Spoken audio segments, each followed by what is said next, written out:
देश नीति, केवल सच्ची और पक्की खबरें। लोकसभा चुनाव में जिस तरह से बीजेपी की सीटें कम हुई हैं या फिर यूं कहें कि बीजेपी की वोट परसेंटेज में गिरावट आई है, उससे बीजेपी अब होने वाले विधानसभा चुनाव में पहले से ही पूरे तैयारियों के साथ जुट गई है। आपको बता दें कि उत्तर प्रदेश की 10 विधानसभा सीटों करहल, मिल्कीपुर, सीमा मऊ, कुंदरकी, गाजियाबाद, फूलपुर, मंझवा, कटहरी, खैर और मीरापुर में उपचुनाव होने वाले हैं। निर्वाचन आयोग की ओर से मतदान और मतगणना की तारीखों का ऐलान होना अभी बाकी है। इन 10 सीटों में से 9 सीटें विधायकों के सांसद चुने जाने के कारण खाली हुई हैं। वहीं कानपुर की सीमा मऊ सीट सपा नेता इरफान सोलंकी को एक मामले में 6 साल जेल की सजा होने के बाद उनकी विधायकी रद्द होने के कारण खाली हुई है। उपचुनाव वाले विधानसभा निर्वाचन क्षेत्रों में अयोध्या की मिल्कीपुर और अंबेडकर नगर की कटहरी सीटें भी शामिल हैं। अब चुनाव यूपी का है, इसलिए बीजेपी के लिए बहुत ही खास माना जा रहा है। सूत्रों का कहना है कि अगर विधानसभा में भी लोकसभा चुनाव जैसा ही बीजेपी का हाल रहा तो बीजेपी की सियासत के लिए किसी खतरे से कम नहीं है। उपचुनाव के ऐलान के काफी पहले से ही मुख्यमंत्री योगी आदित्यनाथ ने मिल्कीपुर निर्वाचन क्षेत्र को अपनी इज्जत का सवाल बना लिया है। इस सीट को लेकर योगी आदित्यनाथ अब तक 2 बैठकें और 1 जनसभा कर चुके हैं।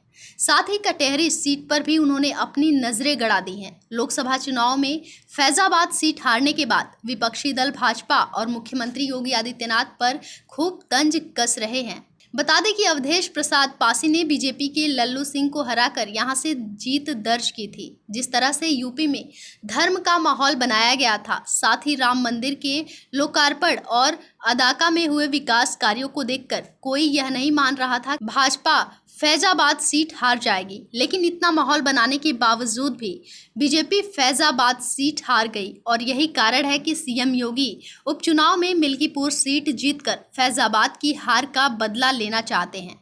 जहां के विधायक अवधेश प्रसाद के सांसद बनने के कारण यह सीट खाली हुई है। अकेले मिल्कीपुर से हार का बदला पूरा नहीं होगा, शायद इसलिए अंबेडकर नगर की कटहरी सीट पर भी उपचुनाव की तैयारियों की जिम्मेदारी मुख्यमंत्री योगी आदित्यनाथ ने अपने हाथों में ले ली है, ताकि दोनों सीटों पर सपा को हराकर लोकसभा चुनाव की हार का जवाब दिया जा सके। बता दें कि कटहरी सपा की सबसे मजबूत और सेफ सीट मानी जाती है, जो लालाजी वर्मा के सांसद बनने के बाद खाली हुई है। बीजेपी ने उपचुनाव के लिए अभी किसी भी उस सीट पर उम्मीदवारों का ऐलान नहीं किया है। माना जा रहा है कि मुख्यमंत्री योगी आदित्यनाथ और बीजेपी संगठन कई नामों पर चर्चा कर रहे हैं, लेकिन वहीं समाजवादी पार्टी की तरफ से 2 नाम आगे चल रहे हैं, जिनमें मिल्कीपुर से अवधेश प्रसाद के बेटे, जबकि कटहरी सीट से लालाजी वर्मा की बेटी छाया वर्मा को प्रत्याशी बनाया जा सकता है। यूपी में होने वाले उपचुनाव की जीत और हार न सिर्फ भाजपा की प्रतिष्ठा से जुड़ी है, बल्कि सीएम योगी की प्रतिष्ठा से भी जोड़कर देखा जा रहा है। कुछ यही हाल समाजवादी पार्टी का भी है, जो 2027 में होने वाले यूपी विधानसभा चुनाव के पहले उपचुनाव में जीत के साथ अपने कार्यकर्ताओं में उत्साह भरना चाहेगी। मुख्यमंत्री योगी 18 अगस्त को एक बार फिर अयोध्या के कुमारगंज में एक कार्यक्रम में शामिल होने वाले हैं, जहां वह स्थानीय भाजपा कार्यकर्ताओं से मुलाकात करेंगे।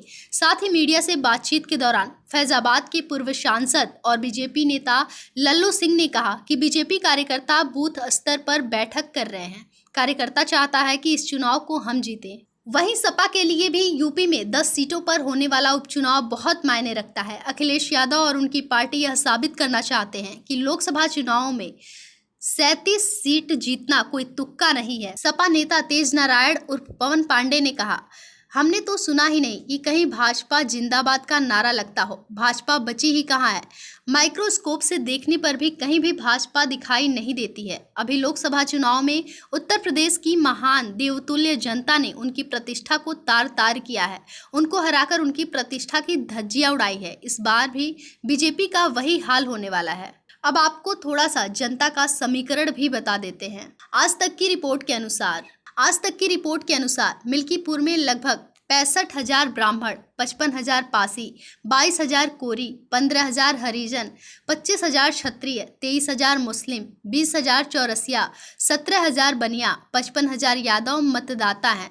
सुरक्षित सीट होने के कारण सभी पार्टियों के प्रत्याशी दलित बिरादरी से होंगे। इस बार बसपा और चंद्रशेखर रावण भी अपने प्रत्याशी उतारेंगे। कटेहरी विधानसभा सीट पर कुल 18.50 लाख से ज़्यादा मतदाता हैं। इनमें से 4 लाख दलित और 3.70 लाख मुस्लिम हैं। इसके अलावा यहाँ 1.78 लाख कुर्मी, 1.70 लाख यादव, 1.35 लाख ब्राह्मण और 1 लाख ठाकुर मतदाता हैं। इसलिए मिल्कीपुर और कटहरी की चुनावी गणित और समीकरण दिलचस्प होने वाला है। इसी के अनुसार पार्टियां भी तैयारियों में जुट गई हैं। फैजाबाद के पूर्व भाजपा सांसद लल्लू सिंह ने कहा, मुख्यमंत्री योगी 2 बार आ चुके हैं, फिर 18 तारीख को नरेंद्र देव कृषि विद्यालय में आने वाले हैं। कार्यकर्ताओं के साथ बैठक करके रणनीति बना रहे हैं। सूर्य प्रताप शाही चुनाव के प्रभारी हैं। संगठन ने भी अपने पदाधिकारियों को लगा रखा है। तिरंगा यात्रा जगह जगह पर निकले, इसकी तैयारी हो रही है। भारतीय जनता पार्टी का काम करने का अपना तरीका है और हम उसी तरह से काम कर रहे हैं।